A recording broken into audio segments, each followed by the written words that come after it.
Good morning বন্ধুরা, আপনারা সবাই কেমন আছেন? আশা করি খুব ভালো আছেন। আর আমি তো এই যে বিছানায় পড়েই আছি, দেখছেন, বিছানার মধ্যেই। কারণ এত শরীর দুর্বল, উঠলেই মাথা ঘুরিয়ে দিচ্ছে। একদিন উঠে কাজ করতে গেছিলাম, এর মধ্যে মাথা টাথা ঘুরে নিঃশ্বাস নিতে কষ্ট হচ্ছিল, যার জন্য আশিস বারণ করে কিছু করো না, কারণ পড়ে ঠরে গিয়ে আরও কেলেঙ্কারি হবে। ও যেটুকু পারে করে। ও বসে থাকতে তো সবসময় ভালো লাগে না, টুকটুক টুকটুক করে মাঝে মাঝে যাই বাসন টাসন মাজতে, কিন্তু শরীর ভীষণ খারাপ লাগে, তো করতে পারি না। তা আমি এখানে বসে আছি। তো দিদি ভাইয়ের বাড়ি থেকে কাঁঠাল পাঠিয়েছিল, তো কাঁঠাল আমি খাই না, খাই, এবছরে খাওয়াই হয়নি, তো একটা দুটো খেলাম। আর বাবানকে রস করে দিচ্ছি হাত দিয়ে, সেই ঝাঁঝর টাজর এখন আনতে গেলে ঝামেলা, বিছানা মুছে হাত দিয়ে বেশ রস করে দিলাম, ও খাবে এটা। ওকে গোটা দিন আর কি, আঁশটাশ আছে, পেট ব্যথা করবে।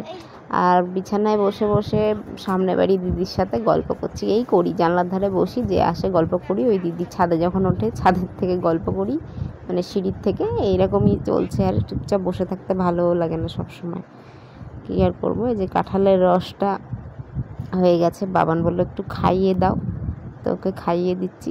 চামচ খুঁজে পাচ্ছে না, আমি বললাম আয় হাতের মধ্যেই খাইয়ে দিই। তো এই যে স্নান করে আসলাম, স্নান করেছি, কিন্তু চুলগুলোকে একদম টাইট করে উঁচু করে বেঁধে নিয়েছি, কারণ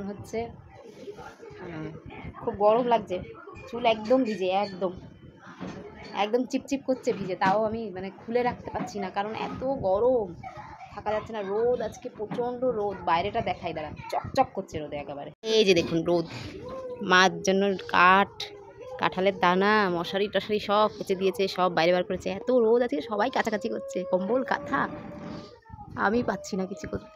আকাশটা দেখুন এত সুন্দর,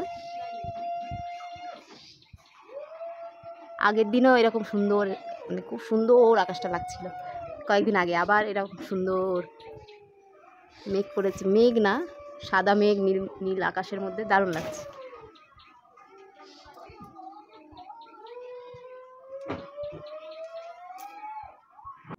দেখলেন তো বাইরে কেমন রোদ। এই যে আমার বাহন এসছে, আমার বাহন চলে এসছে। এইভাবে খোপা করলে না ভীষণ বাজে লাগে, আমি জানি, কিন্তু কিছু করার নেই।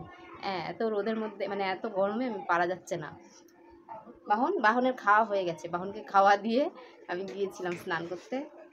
ঠিক বাবা, মুখ দেখে ও খুব টেনশন করছে, আমার শরীর খারাপ, তো আমি তো রুগী হয়ে বিছানায় বসেই আছি। যাই হোক, আমাকে আশিস কোনো কাজ করতে দিচ্ছে না, ওই করে দেয় সব। আর টুকটাক যেটুকু করতে যাই তাও করতে দেয় না। ও যখন থাকে না, আমি বাসনগুলো একটু মেজে আনি করে থাকলে করতে দেয় না কিছু আমাকে। হ্যাঁ, চুলগুলো কাটতে হবে, বড় হয়েছে।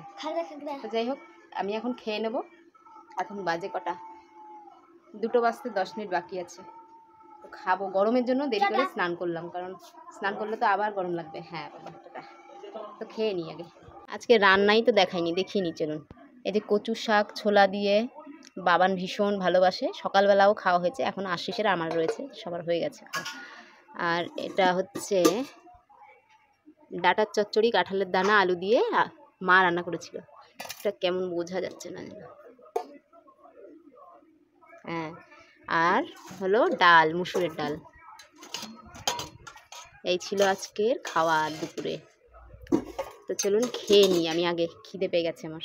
তো সকালবেলা দেখালাম যে দুপুরে কেমন নীল আকাশ, এখন মেঘলা করেছে, মনে হচ্ছে ভীষণ বৃষ্টি আসবে, মেঘ করেছে, আসুক, একটু বৃষ্টির দরকার আছে। তো এখন সন্ধে হয়ে গেছে, খিদেও পেয়েছে, আমি একটু চা বানিয়ে আনলাম আর ছোলা সিদ্ধ করলাম মুড়ি দিয়ে, বাবান আর আমি খাবো।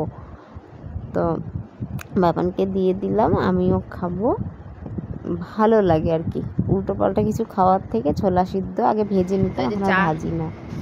চা আর মুড়ি নিয়ে বসছি। এখন বাজে 7টা বাজে, বাইরে ভীষণ বিদ্যুৎ চমকাচ্ছে, বৃষ্টি আসবে, ভয় লাগছে, বিদ্যুতের ভয় লাগছে, পড়বে, চাটা পড়বে। জানলাগুলো বন্ধ করে দিই, মেঘ চমকাচ্ছে খুব। তো রাত হয়ে গেছে, ভীষণ বৃষ্টিও পড়ছে। আশিসকে বললাম আর কিছু করতে হবে না রান্না, তুমি প্রেশার কুকারে ডাল, চাল, আলু একসাথে দিয়ে সব সিদ্ধ করে দাও, খেয়ে নেবো। একা একা সবসময় করে, খারাপ লাগে, তো এটা রাতের খাবার খেয়ে নেবো এখন।